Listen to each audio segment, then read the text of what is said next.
Muitas vezes eu tenho um impulso natural, automático, de fazer as coisas sem pedir ajuda.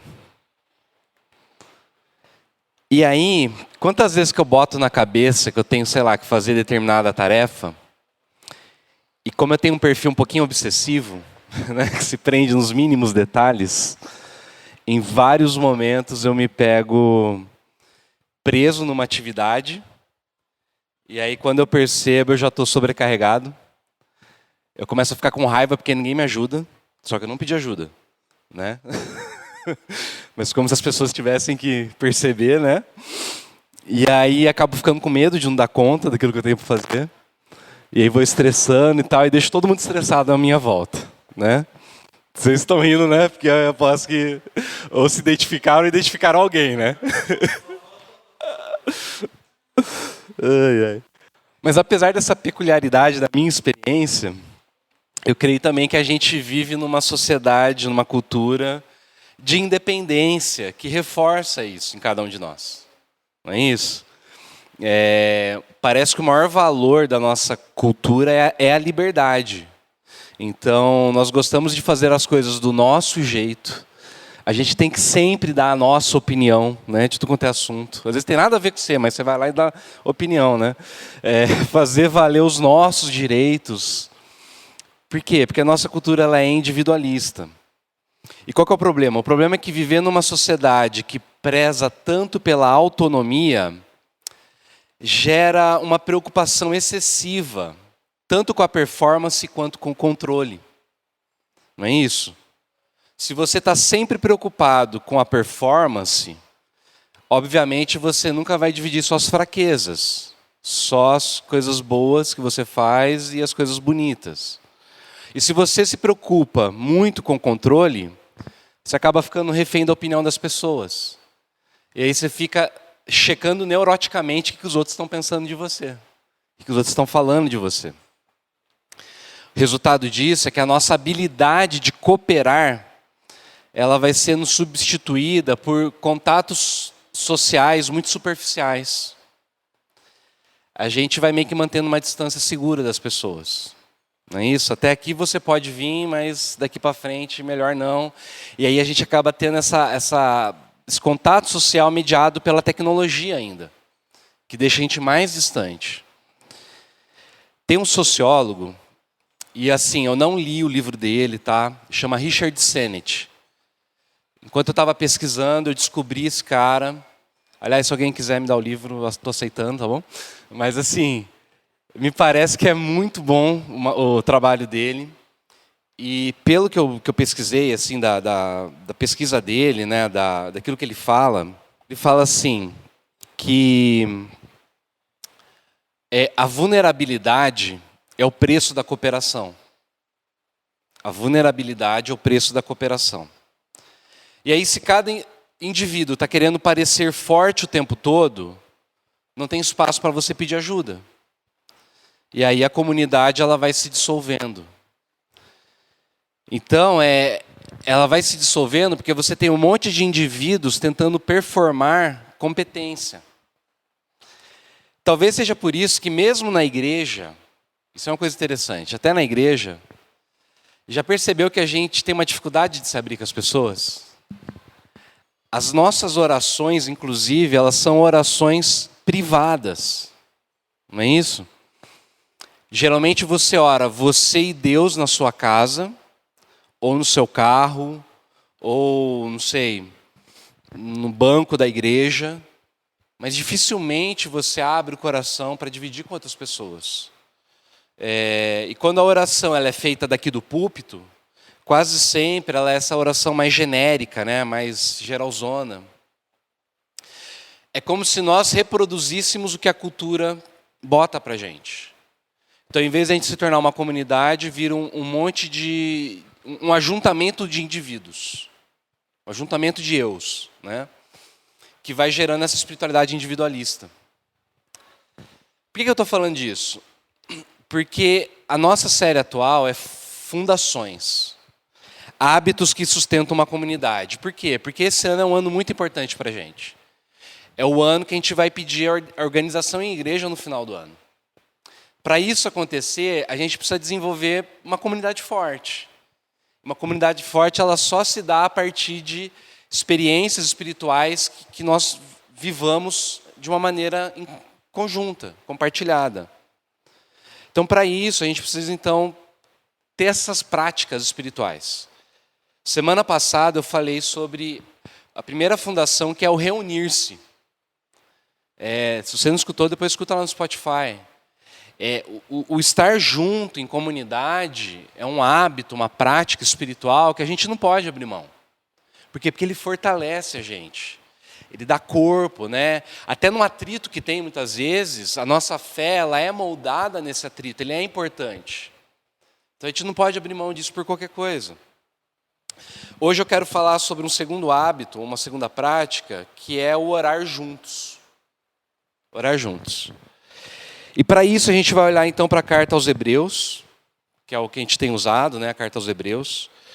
Que foi uma carta escrita para cristãos que viviam num contexto urbano, muito diverso, muito plural, muito parecido com a nossa sociedade, e que por conta disso tem muita coisa para ensinar para a gente, porque a gente vive numa situação mais ou menos parecida. Era uma comunidade que estava correndo um risco de se fragmentar, e por isso toda hora a carta está instando as pessoas a não abrirem mão do estar junto. Por isso essa carta é importante para a gente. Agora, como é que ela funciona? Eu também falei semana passada o seguinte: Hebreus é uma espécie de quebra-cabeças. Porque ele vai pegando o que acontece no Antigo Testamento e vai mostrando como aquilo que acontece no Antigo Testamento, quando vem Jesus, ele dá um novo significado para a experiência do Antigo Testamento. Principalmente no que se refere ao culto.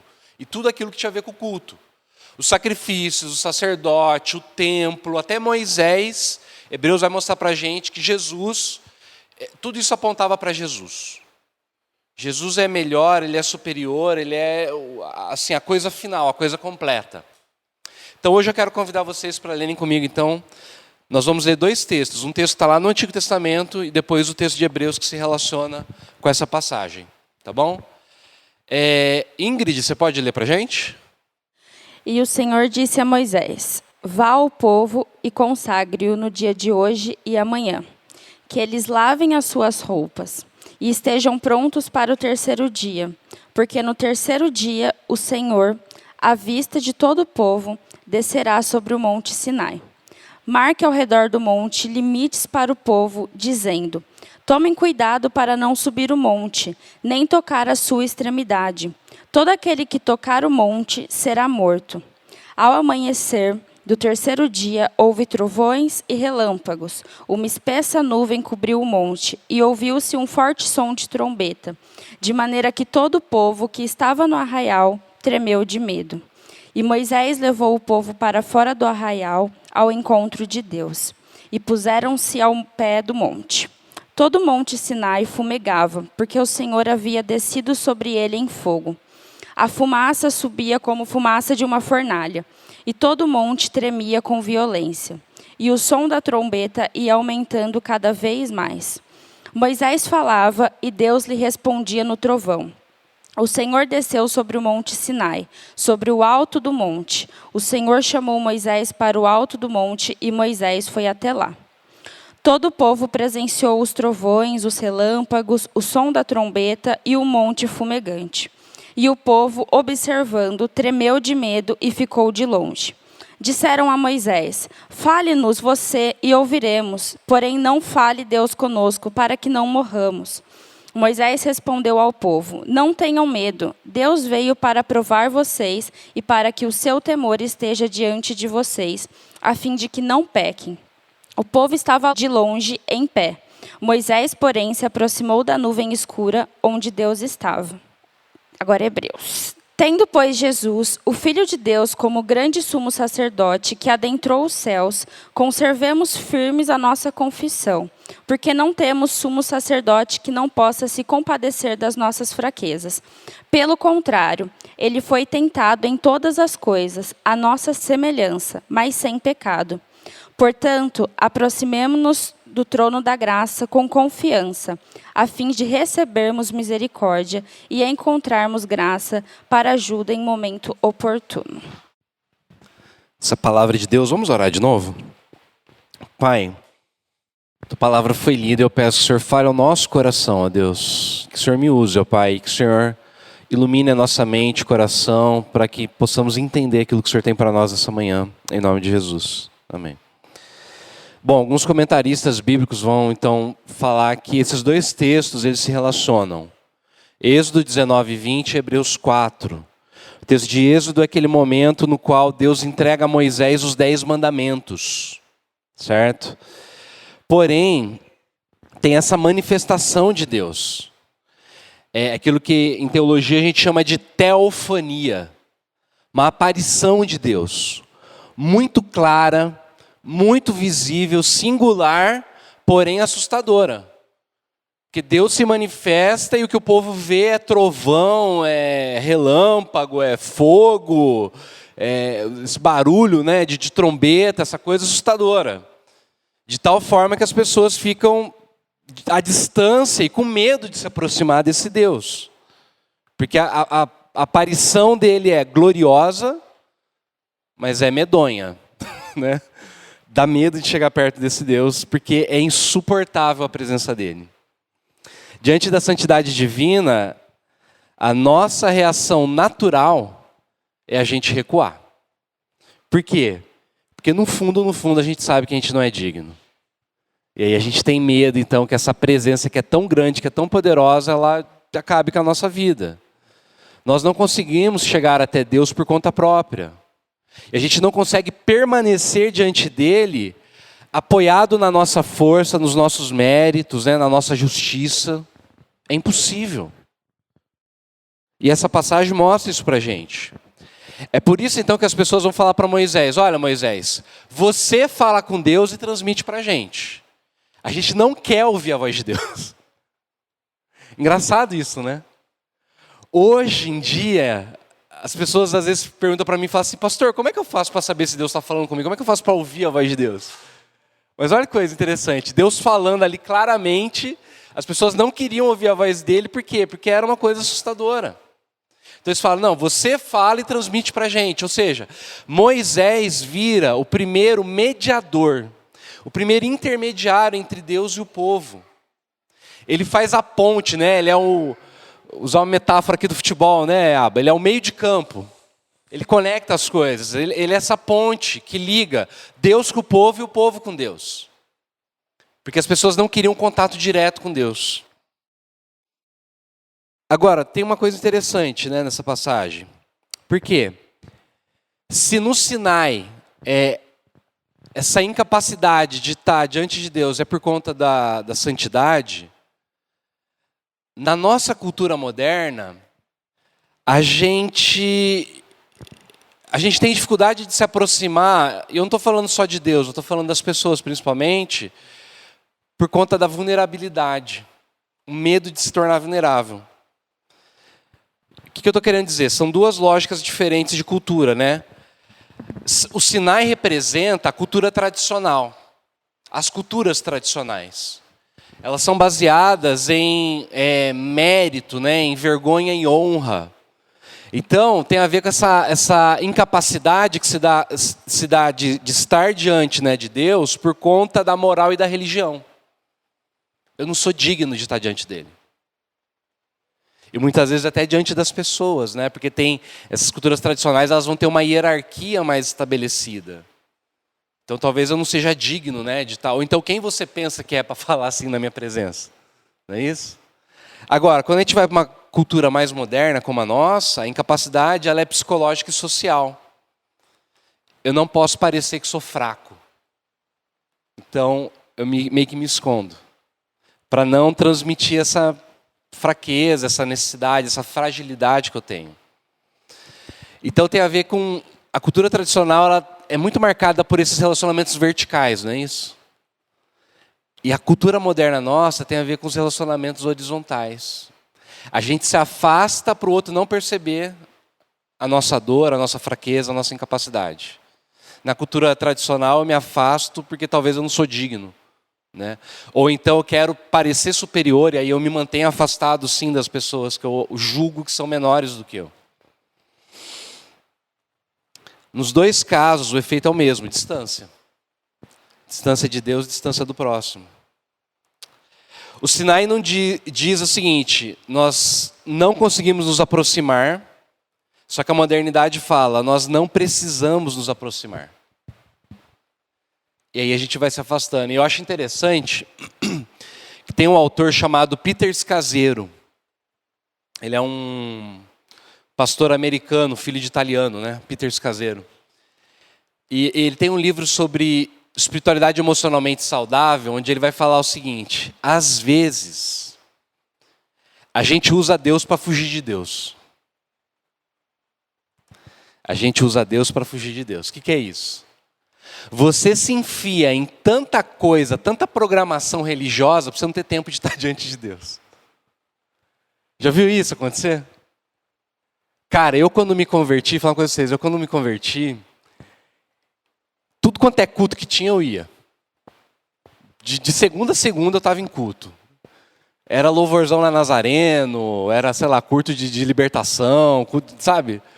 Só que assim, era essa coisa tão louca, né? Tipo, de estar em culto, que vai passando o tempo, você começa a perceber o seguinte: você não está mais perto de Deus, vai chegando uma hora que você vai ficando mais longe de Deus. Porque vira só performance religiosa, e você não tem tempo de Deus realmente falar com você. Então a gente vai usando Deus para fugir de Deus. Agora, tem a outra lógica também lá do Zenit, né, que eu tinha comentado no começo. Porque se a cultura está sempre exigindo performance da gente, e a gente tem medo, né, de ser vulnerável, e aí de cooperar um com o outro, isso vai gerando uma vergonha e vai gerando esse afastamento das pessoas. A gente também vai se afastando das pessoas. Então, de qualquer forma, a gente vai se afastando, tanto de Deus quanto das pessoas. E é por isso que Hebreus é importante. Por quê? Repara uma coisa, o autor não fala o seguinte: ó, agora vocês têm acesso a Deus, porque vocês merecem, porque vocês, sei lá, conquistaram alguma coisa, porque vocês são bons. Ele fala, não, agora vocês têm um sumo sacerdote, que é melhor do que os antigos. Ou seja, não é aquilo que vocês fazem, é aquilo que o sumo sacerdote perfeito fez, que é Jesus Cristo. Jesus Cristo é esse intermediário que consegue fazer aquilo que nenhum outro sumo sacerdote conseguiu fazer. Por quê? Porque ele não entra só na presença de Deus, como Moisés fez, né? Ele não entra, sei lá, no monte que está pegando fogo, né? E aí ele vai adentrando, ou então, como sumo sacerdote, depois vai entrar numa parte do templo, que é uma parte reservada, simbólica, que representa essa presença de Deus, né? Hebreus vai falar o seguinte, lá no verso 14. Tendo, pois, Jesus Cristo, Filho de Deus, como grande sumo sacerdote, que adentrou o quê? Que adentrou os céus. Ou seja, ele não entrou numa montanha pegando fogo, ele não entrou num templo, ele entrou nos céus. Ele está na esfera divina, ele está na esfera de Deus, ele está diante de Deus, de uma maneira perfeita, completa, plena. Mas como que ele faz isso? Interessante, né? A experiência do Sinai, a gente percebe que as pessoas estão no pé da montanha, só que esse entorno da montanha, ele estava marcado com limite. E lá o texto que a gente leu fala que eles não poderiam passar nesse limite, senão eles iam morrer. Ou seja, era para manter a distância, porque eles não eram dignos de estar lá. Mas quando vem o sumo sacerdote perfeito, que é Jesus, o que ele faz? O momento que ele consegue esse acesso perfeito ao Pai no nosso lugar, as pessoas elas não estão no pé da montanha, as pessoas estão em cima da montanha. Só que não é o Monte Sinai, é o Monte da Caveira, né? É o Monte Calvário. E detalhe, as pessoas estão zombando dele. Olha que coisa louca. Lá no Antigo Testamento as pessoas nem chegavam perto porque elas tinham medo, né? Se consagraram por 3 dias e ainda assim não se aproximaram. No Monte Calvário as pessoas estão diante de Jesus, estão zombando dele e ainda assim elas não são fulminadas por Deus. Por quê? Porque ele faz aquilo que a gente não pode fazer. Ele assume a nossa vulnerabilidade. Esse medo que a gente tem de se expor. Tanto é que ele é morto nu, não é isso? Eles tiram a roupa dele, ele é morto nu, ele assume toda a vulnerabilidade. E ele, que é o único que tinha o direito de estar diante de Deus, ele é expulso da presença de Deus no nosso lugar. Deus meu, por que me abandonaste? Então Jesus, ele resolve tanto o problema do Monte Sinai quanto o problema moderno. Ou seja, ele resolve tanto a incapacidade que a gente tem de estar diante de Deus por conta dos nossos pecados, da santidade que a gente não consegue atingir, quanto ele resolve o problema que a gente tem de se expor, da vulnerabilidade. Porque ele se expõe completamente de um jeito que a gente nunca faria. Então, gente, se Jesus faz isso, a presença de Deus agora, ela se dá pela graça. Por isso que o autor aqui, Hebreus, ele vai falar o seguinte: portanto, aproximemo-nos do trono do quê? Da justiça? Trono da graça. Essa foi a coisa mais bonita que eu achei nessa passagem. Por quê? Em todo o Antigo Testamento, o trono de Deus é chamado trono da justiça. O salmo que a gente leu fala isso. Alegrei-me, né? Tá falando, a gente vai até Jerusalém, onde estão os tronos da justiça. Mas quando a gente está diante de Deus, a partir de Jesus, o trono da justiça se torna trono da graça. Porque Ele se fez justiça em nosso lugar, para a gente poder ter esse acesso. Então, de que maneira que isso que Jesus fez impacta a nossa vida? Agora vem a aplicação para a gente, né? Primeira coisa que eu queria que a gente entendesse é o seguinte: você faz parte de uma comunidade de incapazes. Você faz parte de uma comunidade de incapazes. Eu sei que não é politicamente correto, eu sei que vai na contramão dessa cultura positivista que a gente tem, mas a verdade é essa. A igreja, a comunidade, ela é um ajuntamento de pessoas que não dão conta. Eu não dou conta, você não dá conta, a pessoa que está do teu lado, ela não dá conta. Nós somos incapazes, diante de Deus nós somos incapazes. Inclusive um do outro, tipo, a gente promete que vai fazer uma coisa e a gente falha com as pessoas. A gente dá a nossa palavra que a gente vai mudar e a gente vai lá e tropeça de novo. Nós somos incapazes, nós somos uma confraria de maltrapilhos. É isso que nós somos. Então, ninguém aqui tem o direito de bater no peito e falar, eu mereço. Não tem como a gente fazer isso. Sabe o que isso significa? Em primeiro lugar, você pode parar de fingir. Pode parar de fingir, sabe? Você não precisa chegar aqui todo limpo, arrumado, com a vida perfeitinha, tal, para poder ser aceito. Você não precisa disso. Você pode chegar do jeito que você está, do jeito que você é. Com as suas falhas, com os seus pecados, com os seus fracassos. O que é a vida, né? A vida é nascer, fracassar e morrer, disse um sábio. Então é isso. Você pode chegar com seus fracassos aqui diante de Deus e diante das pessoas. Porque é isso que nós somos. E a beleza da graça é que Deus recebe nós, maltrapilhos, do jeito que nós somos. E devagarzinho Ele vai transformando a gente de dentro para fora. E algumas coisas serão mudadas. Outras talvez a gente vai morrer, a gente vai continuar carregando essas coisas até o fim da nossa vida. Mas a beleza é que Deus aceita a gente dessa forma. Não porque a gente merece, mas porque Jesus mereceu no nosso lugar. E aí eu estou falando de orar juntos, né? Ter essa consciência muda o jeito que a gente ora. É esse o ponto que eu queria chegar, na verdade. Então, sabe o que significa, como isso muda a nossa oração?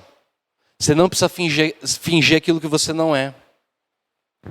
Já viu gente que muda a voz na hora que vai orar? Começa a falar um monte de palavra bonita, né? Cara, não precisa de nada disso. Não precisa mudar a voz na hora que você vai orar, não precisa falar um monte de palavra bonita, bíblica. Você pode orar do jeito que você sabe, do jeito que sabe, que você conversa com as pessoas. Porque é isso que Deus espera de nós.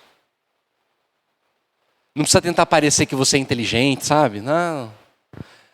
Tinha um cara quando eu era criança na igreja que toda oração ele começava assim: Deus de Abraão, Isaac e Jacó.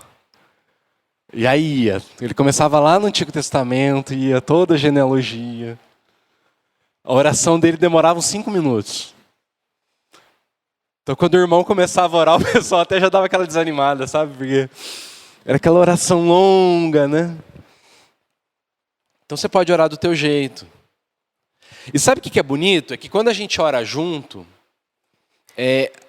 a gente começa a descobrir que cada um ora de um jeito diferente. E cara, isso é tão rico, isso abençoa tanto a nossa vida, né? Tem gente que ora de um jeito com palavras simples, diretas, tem outros que citam as escrituras.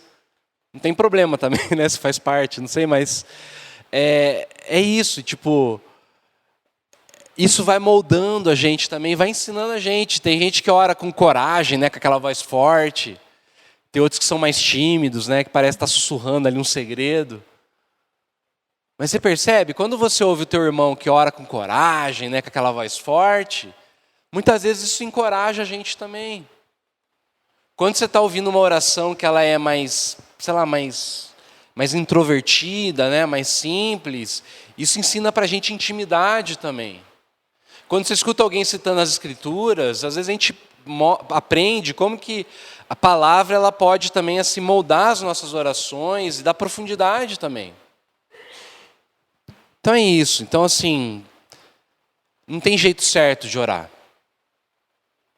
Deus ouve a oração do tímido e do corajoso, do eloquente e do gago. Então, ore do teu jeito, sabe? Não tenta parecer aquilo que você não é. Às vezes a gente fica com medo de orar e eu vou te falar uma coisa. Às vezes, o que a comunidade precisa é exatamente a tua oração. Então não guarda só para você, ora junto. Segunda coisa, a gente não precisa esconder as nossas vulnerabilidades, principalmente de Deus. Então você pode falar com Deus sobre tudo.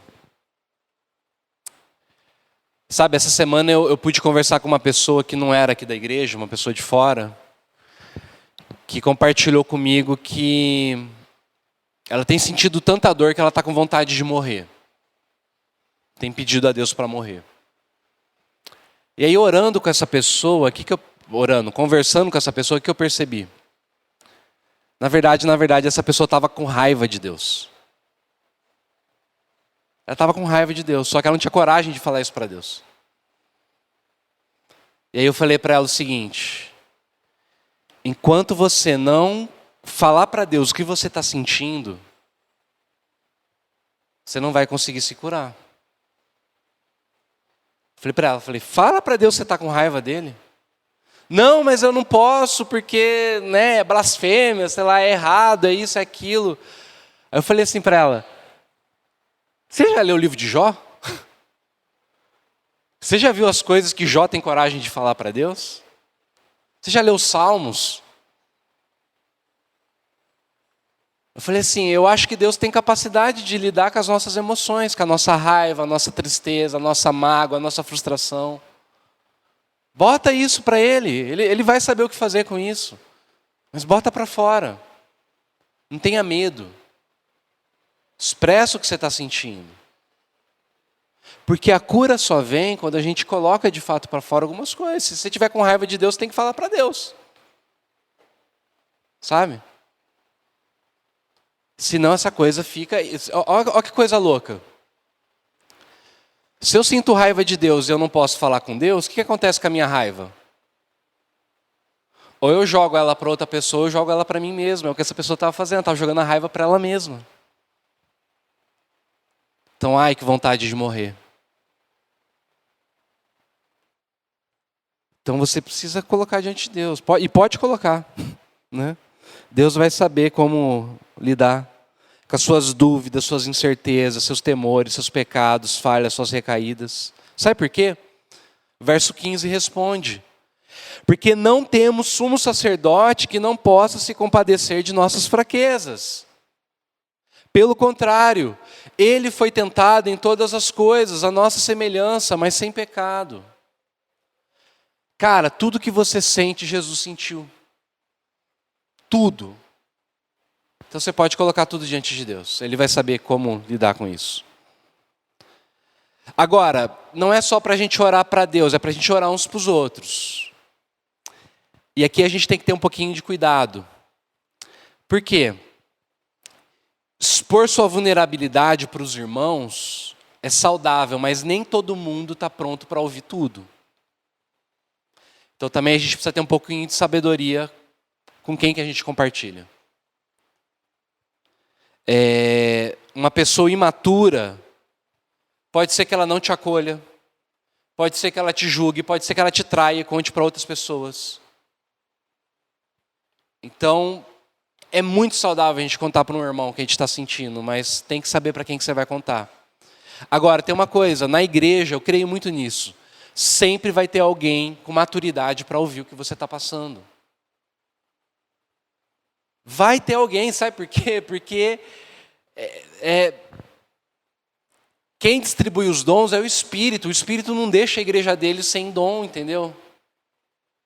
E aí lá em Tiago, 5,16, fala assim, portanto confessem os seus pecados uns aos outros e orem uns pelos outros para que vocês sejam, o quê? Vocês lembram? Perdoados. Não é perdoados, é curados. Cara, muito antes da psicologia, da terapia, da psicanálise, da psiquiatria, a Bíblia já falava que quando a gente conta para outra pessoa, isso traz cura. Então escolha alguém maduro e compartilhe suas lutas, suas dores, para que você possa ser curado. Porque nunca vai faltar alguém capaz de acolher tua vulnerabilidade. Então, gente, para encerrar, como é que a gente pratica isso de fato? Eu vou dizer o seguinte, você precisa caminhar num grupo pequeno.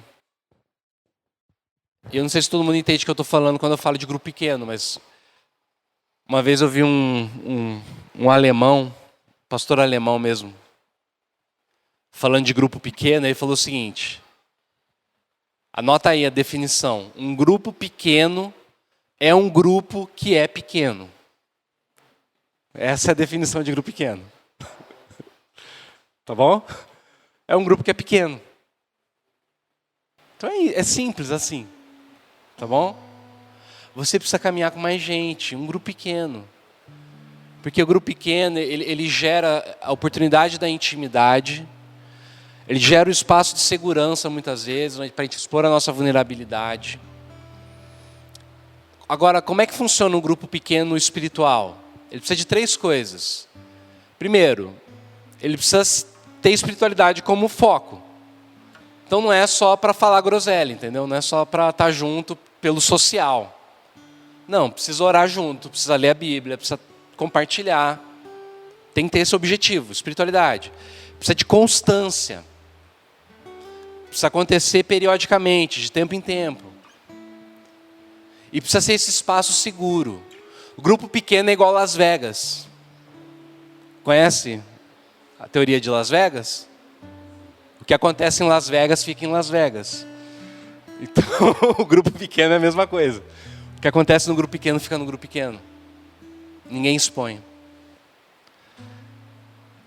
A gente tem um grupo pequeno aqui na igreja, Ele tem acontecido aos sábados. Nós vamos retomar. Não sei se vai ser no sábado, se vai ser durante a semana. Já está pronto já, se quiser participar. Mas, qual que é o lance? Não precisa ser esse grupo oficial da igreja. Você pode formar outro grupo na tua casa, na tua família, no teu trabalho. O importante é você estar num grupo. É ter constância, é ter espiritualidade, sabe? É ter vulnerabilidade. Isso é importante. Então não fique esperando, sabe? Ai, pastor, quando é que vai... Não. Você já tem um grupo que funciona? Amém, continua.